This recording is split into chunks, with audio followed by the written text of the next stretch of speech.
Hey guys, welcome to Watercolor with me, Lady Loki, Part 4. We made some progress on our watercolor painting this go around, and I'm hoping that today we will be able to get her all finished. We're going to cross our fingers. We're at a good point right now where I think we can get her finished today. But if not, there's always Part 5. So let's go ahead and just get into it. Um, what I kind of did before we started was I kind of went ahead and just finished the hair. So what I did with the hair is because it's just jet black hair, in essence, it's really easy to kind of manipulate it. So I really just went in and added the white highlights that you can see here. Um, and that's basically really all I did. There's when you're dealing with darker hair or black hair in general, you don't have to really spend a lot of time. I don't anyway. You're more than welcome to. A lot of artists actually do spend that extra time to add that contrast and add those highlights properly, and they add that specific type of color depending on the type of hair color that it is. If it's brown hair, you want to add more of the brown highlights to it along with the white. With black, it's basically just jet black hair. You know, you're only adding, you could add a little bit of gray, could add a little bit of neutral tone, a little neutral tint, especially if you're painting, or you just add white highlights. I like to keep it simple. I like to have more of the focus be on the face and the decorative pieces of the painting because that's where I want the audience's eyes to go. Um, I want the audience to be able to go from top to bottom of the painting, look at what they like, critique what they like. So, with black hair, it's really simple. It's really easy to, you know, get those types of details finished sooner rather than later. So I went ahead and just completed the hair. I think the hair is actually in a good place where I'm happy with it. And then that way we can focus more on finishing up the helmet, doing her boa type fur, faux feather boa that she's got wrapped around her neck. And if you've ever, like I said, at the beginning of this journey, so to speak, I recommended you Google Lady Loki, Marvel's Lady Loki, the comic version, not the Disney Plus TV show, to kind of get a sense of what I'm talking about. So hopefully you did. If not, I'll try and put a picture up on my one of my many social media pages, Instagram, to kind of show the difference between the two of them, or exactly what I'm talking about. But I digress. So let's get into it. Let's go ahead and let's get the helmet finished first, and then we'll work on the boa, and then we'll get on the background, and then hopefully we'll be all done. So first I'm going to start out, of course, with the brushes that I always use, my rounds and my angulars. I think on this go, I think I'll start with my angle brush from this one. Now I'm going to try and tell everybody kind of the tools that I use. I did have some recommendations from viewers, which I really appreciate, by the way, of how I should approach going into my painting process. Tell the tools that you use, tell the paint that you use, and I know it's a little late now, as far as where we are at in this process, but it's never too late to start. So I'm gonna go ahead and use my angular brush. It's the one brush that I use religiously. It's the 1/4 inch angle brush. It's just a good go-to brush. It's one of those where um, if you want to have like just a brush that is multifaceted and does everything, that's a good one to have. It gets a good point. You can actually do thin lines, cover large areas, and it's an all-around multi-tool brush. And it's one of those brushes where it doesn't get the credit that it deserves, you know, because it is so multi. You can just it's a multi tool. You can do your thin lines, you can do your larger lines. It's really good for fades. You know, it's all about using your tool and using your tool correctly. You know, I, on the other hand, am a total believer of you make the tool work how you want it to make it work. There is no set guidelines on how these tools are supposed to work. You know, you can use it any which way as long as it gets the job done and it makes you're happy with the outcome of how it looks.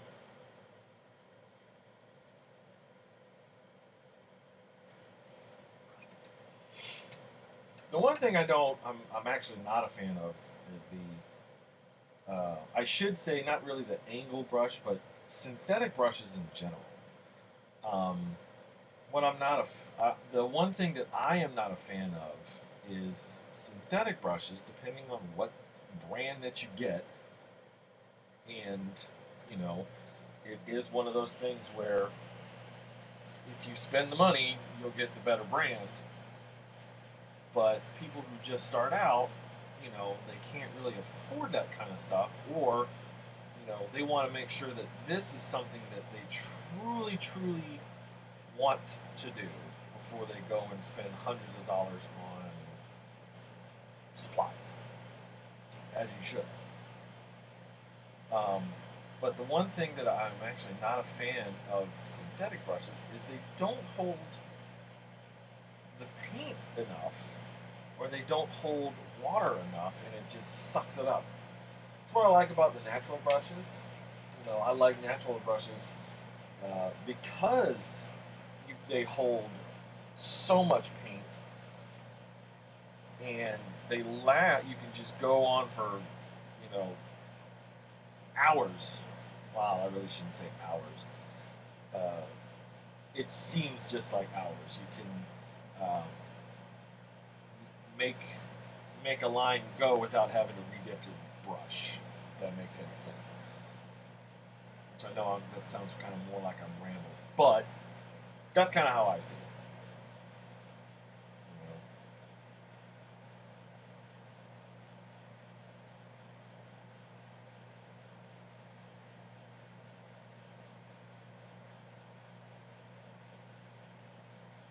I'm kind of doing something a little unorthodox. Actually, adding in some of the details from the helmet, and it's like I've said before. If you've actually seen an original drawing or a comic book adaptation of this character, the helmet, just like any other Norse helmets, is very decorative. Details and patterns and stuff like that. In a sense, though, this is, of course, a comic book, and not every artist has their own interpretation of, you know, what this character is supposed to look like. Like, this is my own interpretation. This is my own, um, the way I see her, the way I see this character. You know, and every artist is different. Every artist has their own way of looking at them. And that's what I love about art. It's like you take a character that somebody created and you put your own spin on it. And I'm sure you guys can see it, like right here, you know, just better yet. And that's really fuzzy. Sorry. Um, but everyone has their own spin, you know, on this type of on this character. and it's always I always recommend it. Don't copy what somebody else has done. You know, put in your own time and your own uh, experience in it. Get creative with it. You know, do your own interpretation. It doesn't have to look like exactly um, like the artist originally did it. It's like I've said. You know, anybody can well, I don't think I've ever said this yet. I'm kind of getting ahead of myself, but anybody can copy anything. You know, anybody can copy, you know, what another artist has done and, you know, claim it as their own. Well, it doesn't really work that way. And two, you know, the other artists will find out eventually. You know, so keep that in mind. If you ever copy anything, you know, make sure you give credit where credit is due. And don't claim something else as your own, because they will get you in the end.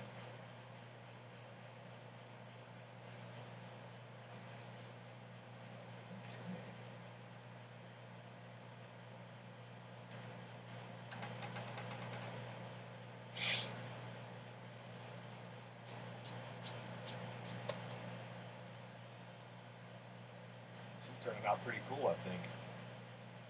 I like it.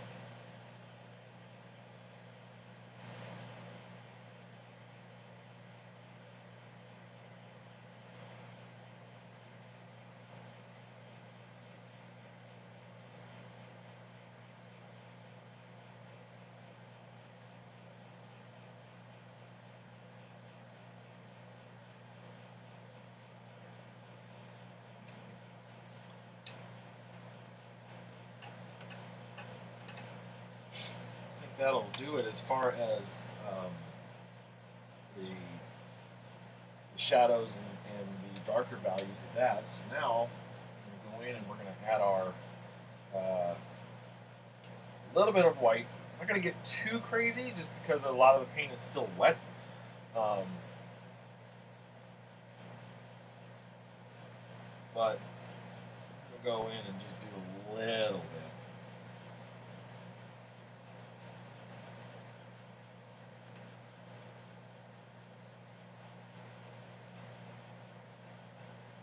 Now I like using markers to add my highlights instead of using the white paint, because of course with white watercolor paint, or with watercolor paint in general, it's very transparent.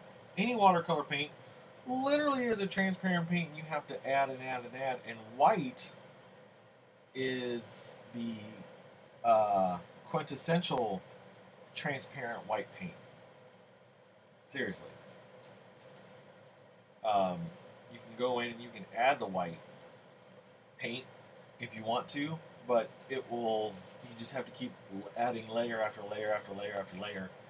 And when you're just trying to do the highlights, it's a lot easier, and to me it looks a lot better just going in and adding with a white marker or paint marker. Anything that's got opaque or paint, those are what I recommend going towards. Don't get like Prismacolor or Copic, any of those white paints, because that's not going to do it. You need to have something opaque. You need to have something that's got body to it in order for it to show up. And that's kind of what these actually are here on the hair. You know, these are actually this opaque pen. So what I'm using is Recollections Signature Special. It's kind of like more of a craft pen, I guess you can say. But I am in the market for any kind of other paint pens. So if you guys know of any other paint pens, I am totally all ears. because sometimes you just don't know. That's why I like hanging out with other artists, because it's always like, oh, you should try this, or ooh, you should try that. I'm like, okay, I like trying new things.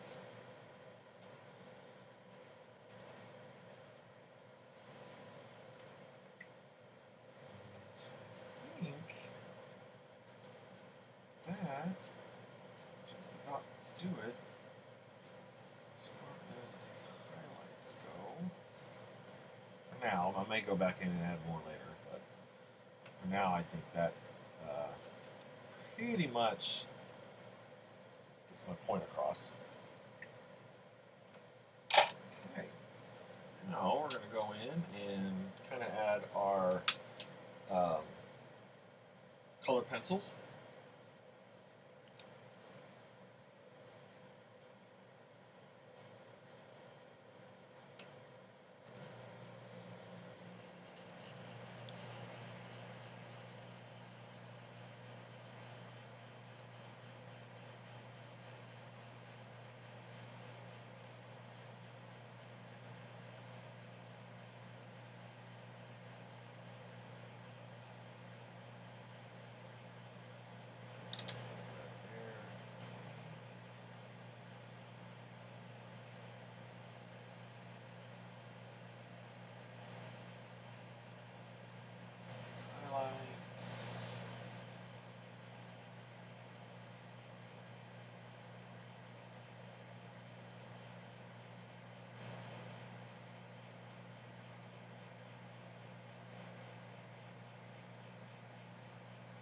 Gotta tell you, I do like the colored pencil approach a lot more than I have the pens lately.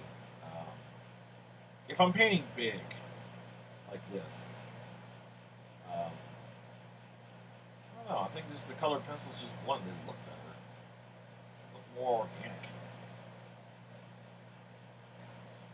You know, some people don't really care for that because it really wants it to look more like a comic book or a cartoon.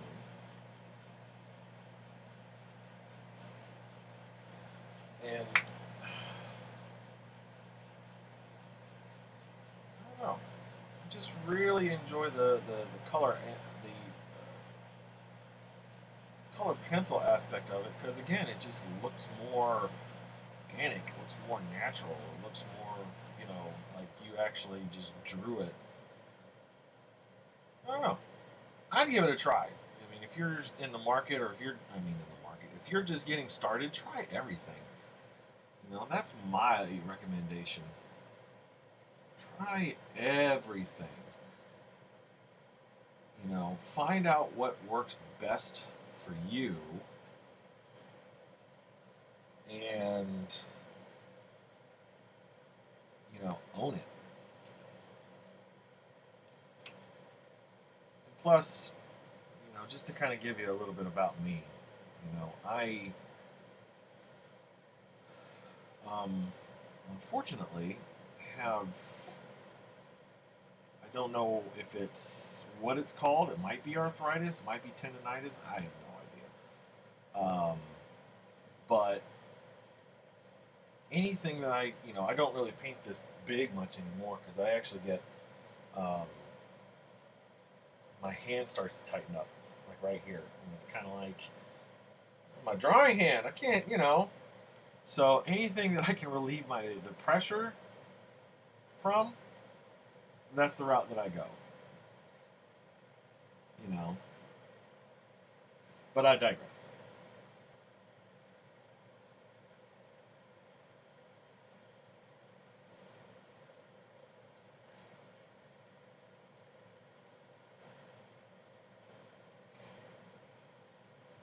Coming along.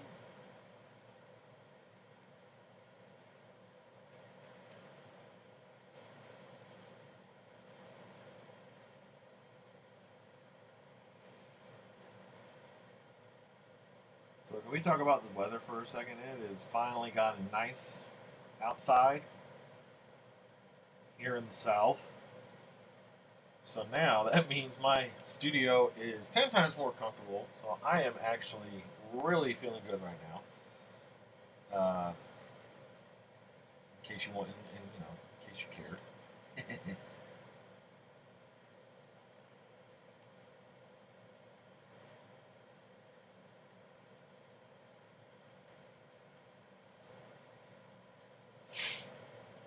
Okay.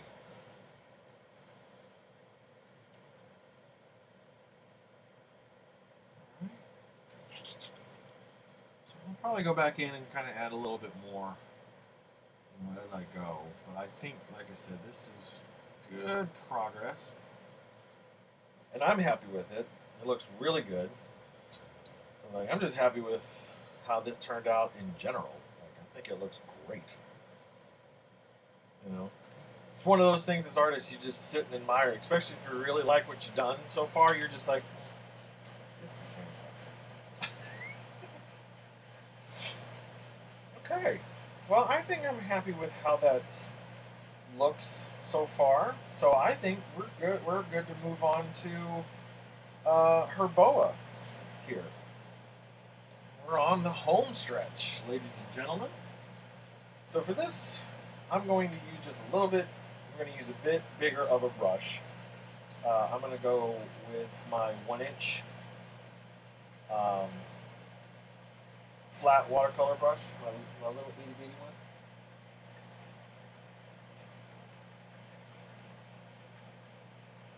Now, people who know me, of course, they say, "Well, Robert, didn't you always use a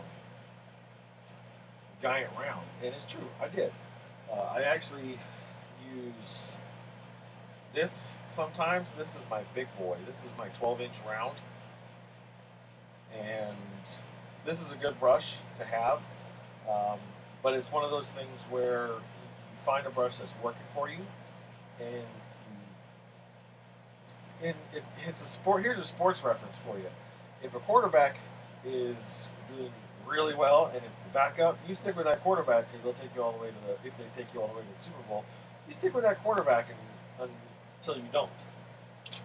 Same principle with brushes. Like if you got a good brush and it's working for you, you stick with that brush until you know, like I don't like the way that looks anymore. That's my story for the day. My sports analogy for the day. You know, like wow, not sports. So here comes the tricky part. Some colors, white. Now the purpose of doing, you know, with anything of a larger area that you're going to cover, you want to get as much paint as you possibly can, because duplicating that paint is the tricky part. So you want to have like the biggest puddle that you can possibly get, and I don't have the biggest puddle I can possibly get. Um, so this is actually what we're going to do. I'm actually not. I'm not. I want to be able to tell you guys right. So I'm going to clean off an area, and that will be strictly my area for this brown, so to speak, this neutral color.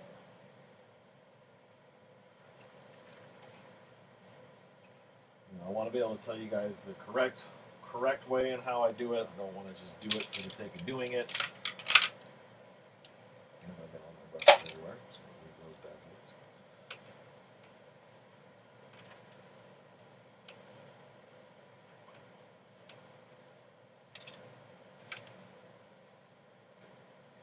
Okay. All right, so we got our area clean. Let's try this one more time. So, like I was saying, you want to have as much paint as possible. That's better.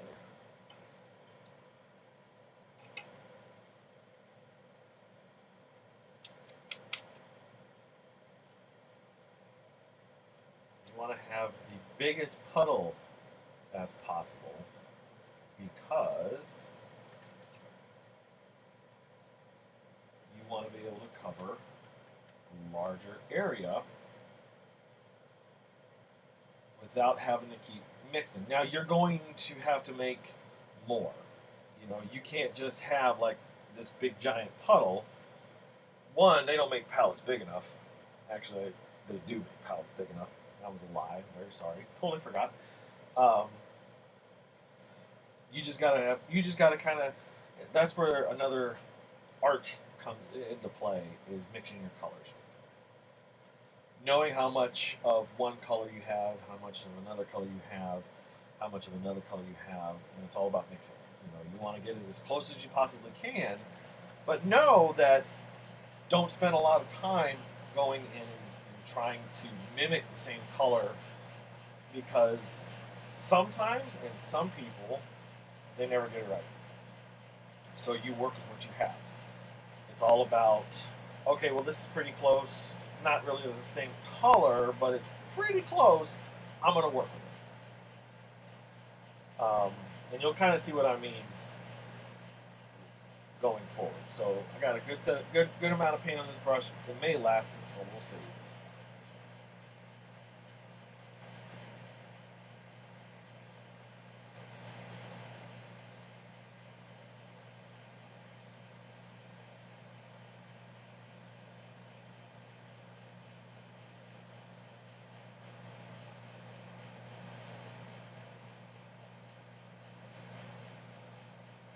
Probably at least do one side.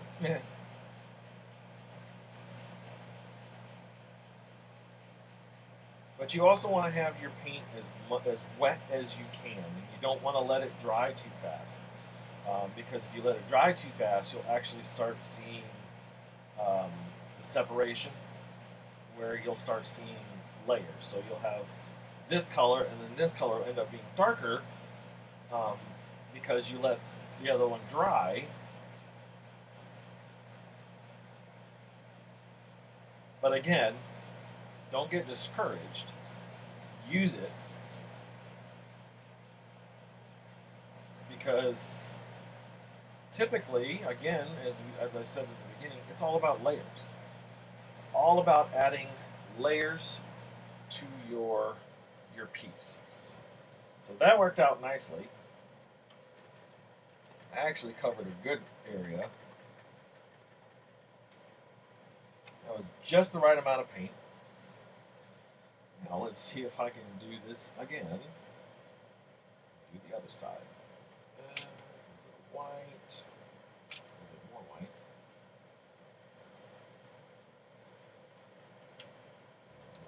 Brown.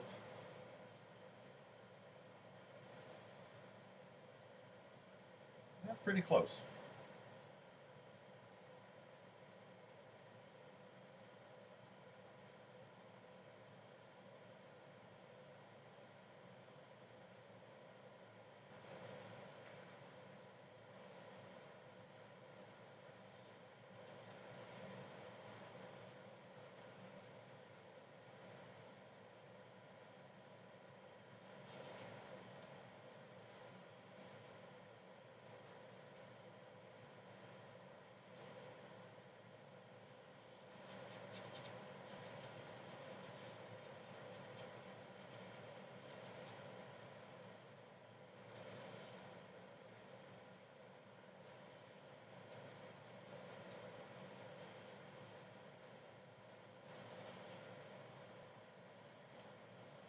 Right, that worked out nicely. Okay, so I'm just going to add a little bit more color over here. And now, this is kind of what I mean, as far as like this part is drying. And you can clearly see the difference between the two of them. You know, this was actually intentional. I intentionally did this, believe it or not. So, it's okay. I'm not going to freak out about it because I did it on purpose.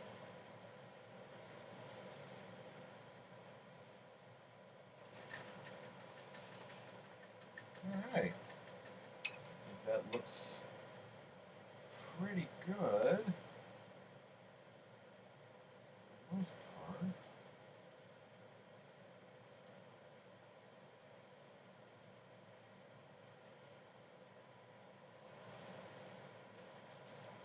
Okay.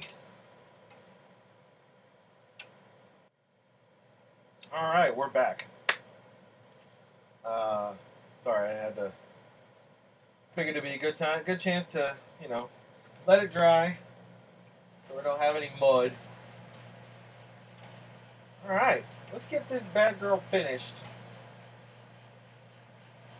So, of course, I got my first layer down. As you can kind of see here, after the paint dried a little bit, it actually blended in a lot better. So that worked out in our favor.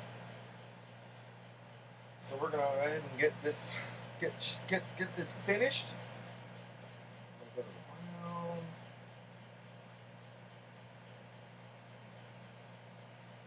So this is where the your contrasts come in, your darker tones, shadows mostly.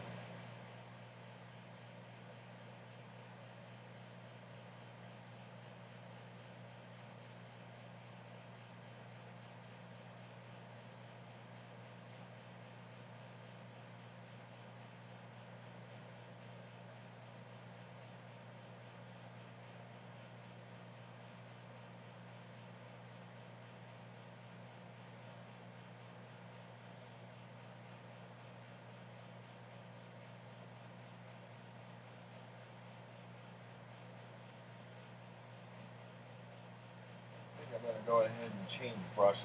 I don't want to get too crazy with this bigger one. Let's do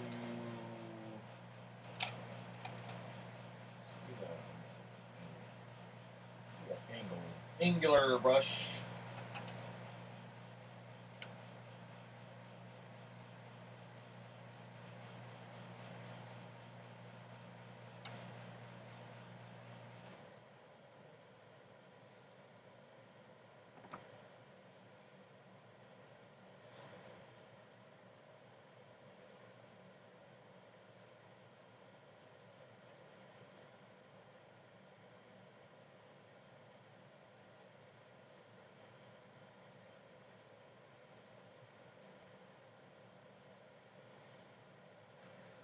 And this is kind of why I like the angle brushes, because you can do really cool effects like this. And it's all, for the lack of a better term, BS. I was like, oh, it's magic. Yes. Yes, it is. Wonderful magic. It's so great.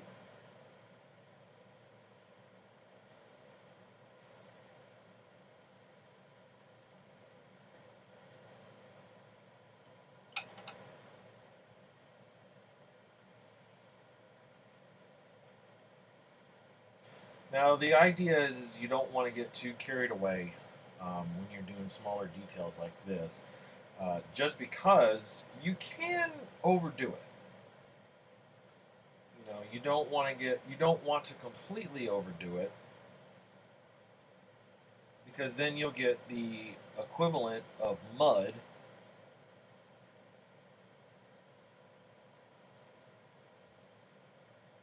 from adding too much detail.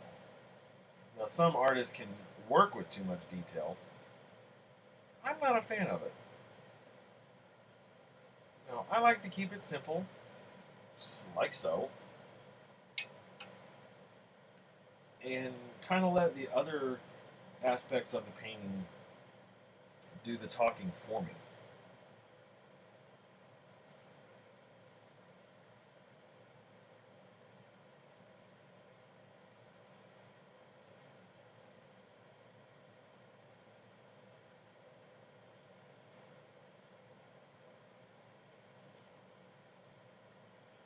But it is all about consistency, and it is all about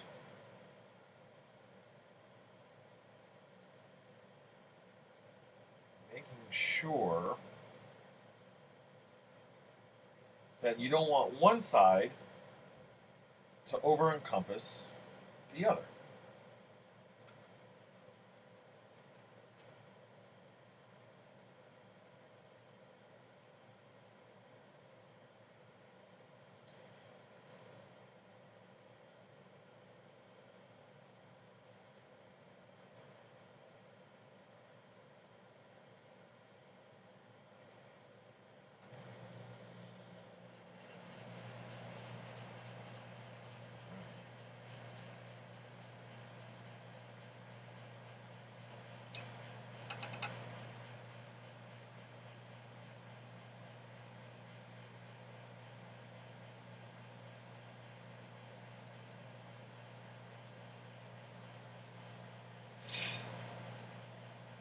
out pretty good. Switch to another one.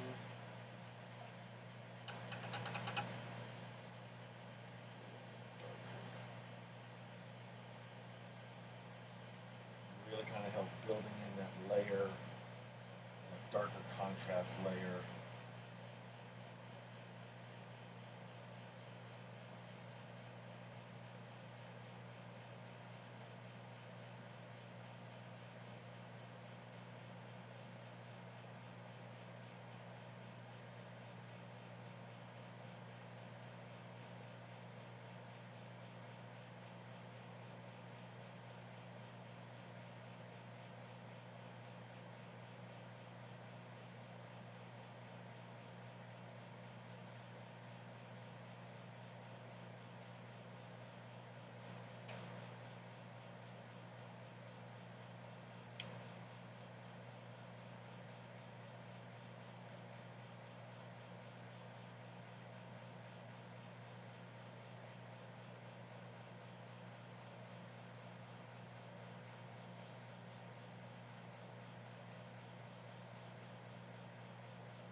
So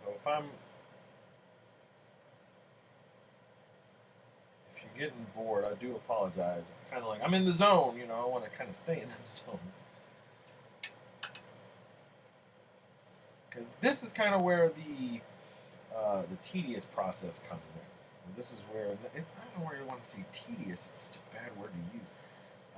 This is where the detailed process comes in. You know, and you want to be able to give your attention to all aspects of it. You want to make sure that you're doing it right. Like, see, to me, this is actually the harder part than this. This, to me, is the easiest part. And people, you know, other artists have actually said, no, it's not, there's no way. And I politely disagree. It's like sometimes, you know, it just depends on the artist. You know, they'll say like, "Oh, faces are so hard." To me, they're not. To me, they're not. Landscapes are hard. Like, go figure. Landscapes are hard. Like that's basic art 101 that they teach you in school. Like, you know, paint what you see. And inanimate objects are hard for me. Like I can't do it. I mean, that's not true. I can do it. It's just more of a challenge for me because I'm more comfortable at doing portraits and cartoons and stuff.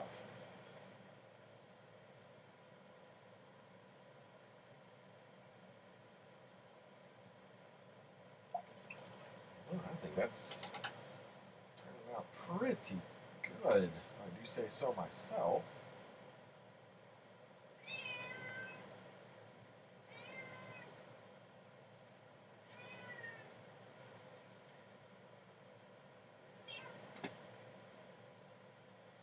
That was Hector. I don't know if you guys heard him or not.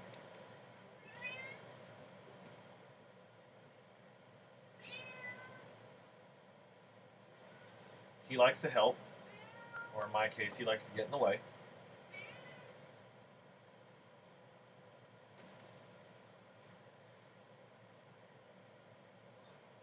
Which is alright.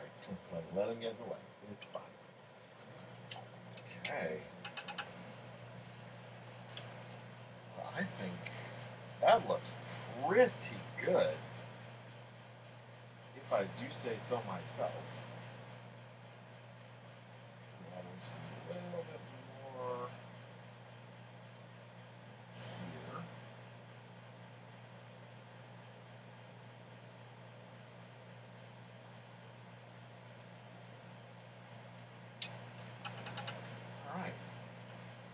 going to let that dry for a second, and then we're going to go in and add more contrasts and values to this.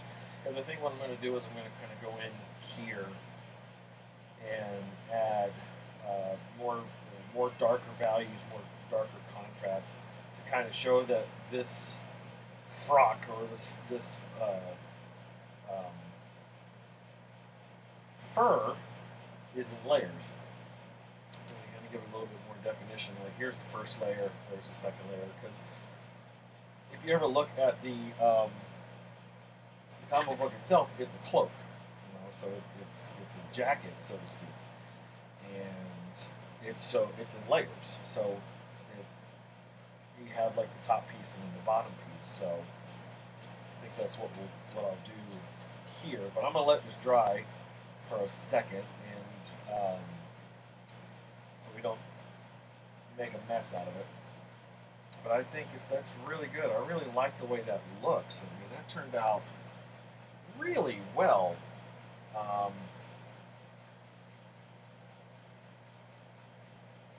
I think.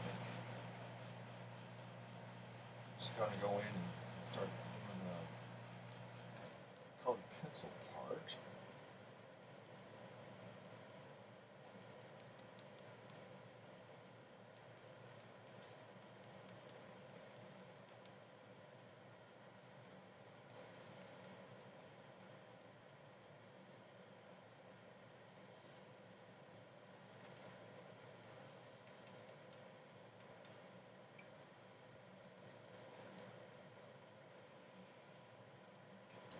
That's good stuff.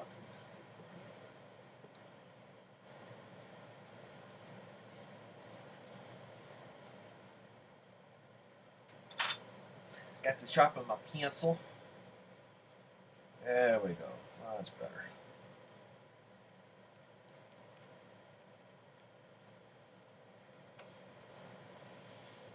Turn it out pretty good.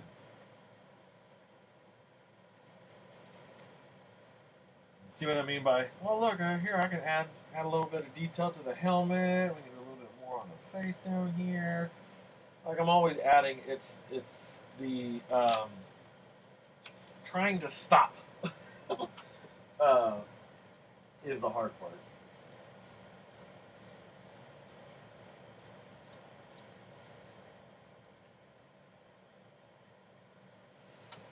You know, that's definitely the hard part. Is it's literally trying to stop and trying to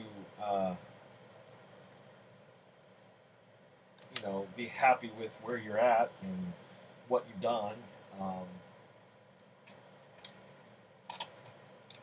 So that's the challenge. It's like stop, Robert, stop. I can't do it. I got to keep adding.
That should be dry enough.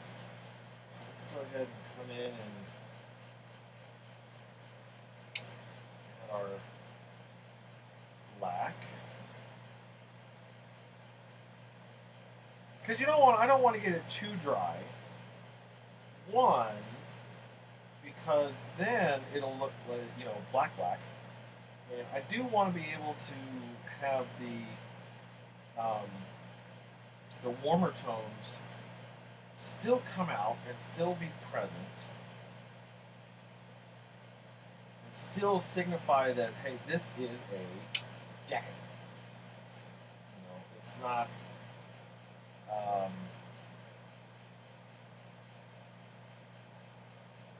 frock piece, I guess you can say. At this point, I'm just trying to think of something to say, like, you're just ruining me, Robert. I know, shut up. Just gotta know when to shut up. Shut up and just let the paint, you know, speak for itself.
Oh, she looks so pretty. Man,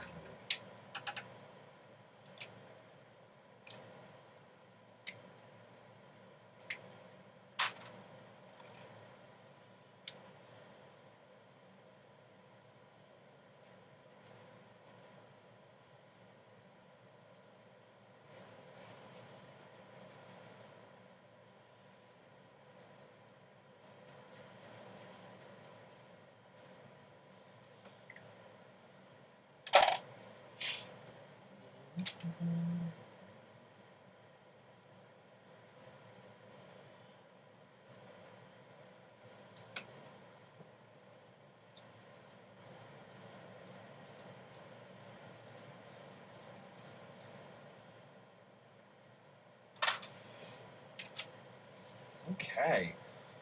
I think that looks pretty good, to be honest.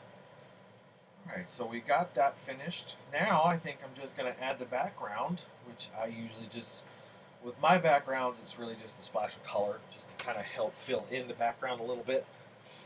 I don't really go in and do this whole elaborate background pieces as far as like maybe putting Asgard back here or something like that. I really do like to keep it simple, just having that little bit of extra color to really kind of help accentuate this and really kind of help make it pop.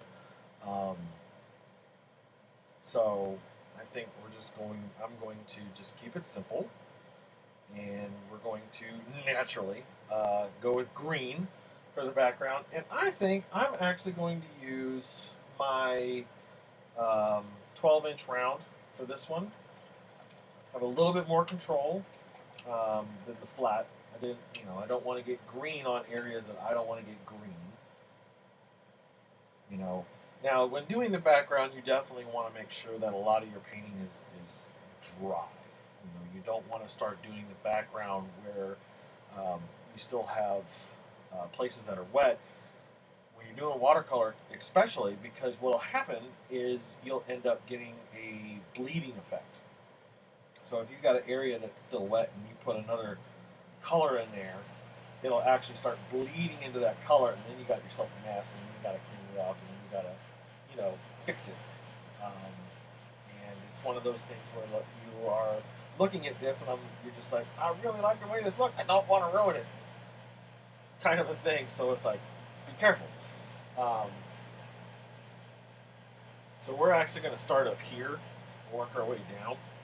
So I can let this dry.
I'm going to do the background kind of one at a time. So as you can kind of see, I kind of went in and I bled it a little bit. What I'm going to do is I'm actually going to let that dry. And I'm then going to go in with a darker green, or maybe even a more fluorescent green, into the background to really make that pop. And but again, I don't want to go, kind of overdo it because I don't want to bleed it into the actual piece itself. So, just going to keep on going here.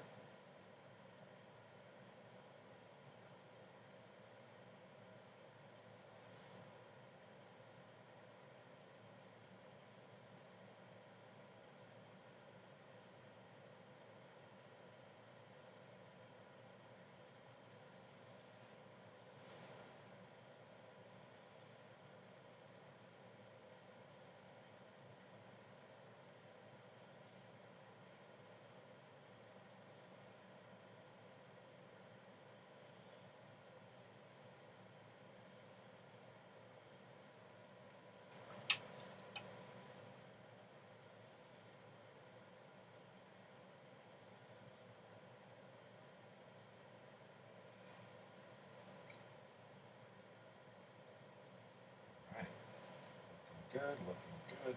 I think that's pretty dry enough, so I think we're okay in continuing on to here.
All right, she's looking good.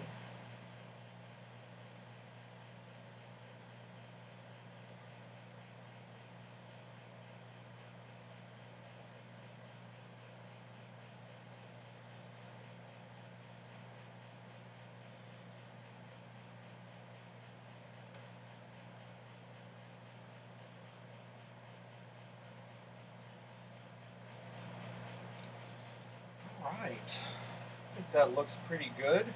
So we're going to let that dry for a minute, and we'll go back in with maybe some darker green, maybe kind of really help make it pop a little bit more. But for the most part, there she is. That's it. I think she looks pretty good. Nice and done and sexy. Oh, let's see. What else can we do while we wait until that background dries?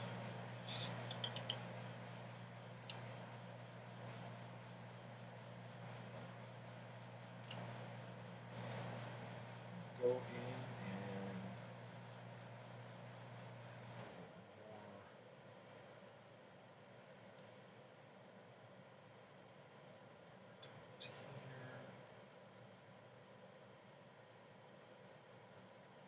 find the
what I'm going to do is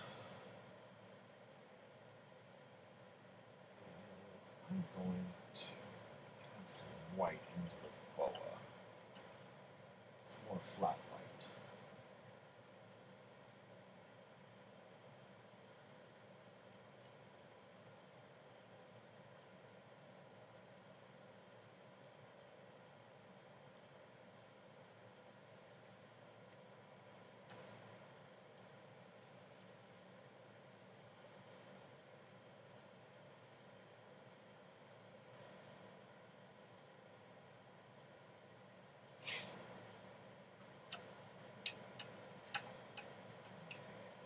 I think the top part is a little bit dry, so I'm going to add in, kind of go in and add the darker green.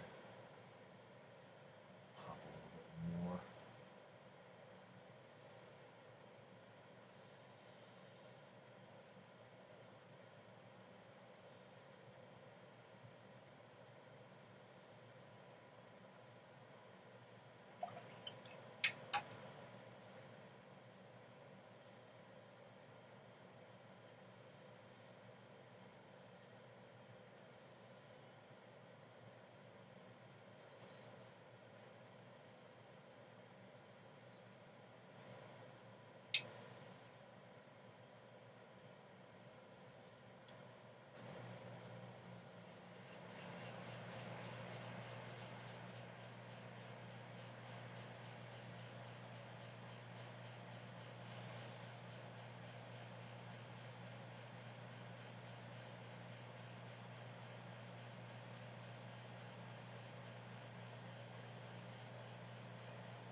Well, guys, I think we are done. I mean, what I may do is I may go back in a little bit later and add a little bit more details, but the details that I'm going to add aren't really going to, make the overall painting pop. I think basically the pop of it is, of course, up here. Well, thank you guys for coming along with me on this painting journey, I guess you can say. And thank you for watching. Be on the lookout. I'm gonna, of course, have more. Um, who knows? Maybe I'll do Thor next. We'll see. But please like this video, subscribe to my channel, tell your friends, invite your friends. Leave a comment on the comment section below. Thank you guys again for joining me on this. I hope you enjoyed it. Thanks for watching Watercolor with me, Lady Loki.